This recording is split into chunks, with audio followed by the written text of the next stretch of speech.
अस्सलामुअलैकुम। अगर गला ख़राब हो और आवाज़ ना निकल रही हो तो कच्चा अमरूद जलाकर खा लें।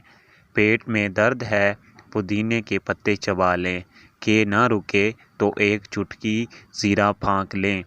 सर में खुश्की है, सरसों के तेल में दही या अंडा मिक्स करें और लगा लें।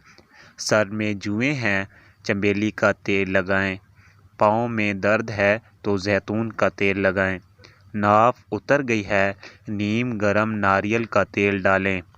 चोट लगी है, खून रोकने के लिए रुई को नारियल के तेल में डुबोकर लगाएं। कमज़ोरी महसूस हो रही है तो 2 खजूर दूध में पकाकर खाएं और दूध पी लें। औरतों को मखसूस अयाम में बेकायदगी है तो 2 खजूर खा लें।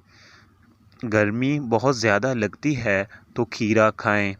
सर्दी बहुत ज़्यादा लगती है तो देसी अंडे खाएं और चूज़े की यखनी बनाकर पिएं।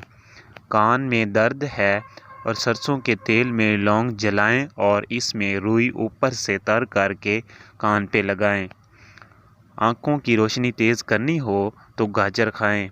यादाश्त कमज़ोर है तो बादाम और अखरोट खाएं। दोस्तों, ये थी आज की वीडियो। अगर वीडियो पसंद आई है तो वीडियो को लाइक करें, चैनल को भी सब्सक्राइब करें। अपना और अपने प्यारों का ख्याल रखिएगा। मिलते हैं नेक्स्ट वीडियो में। अल्लाह हाफिज़।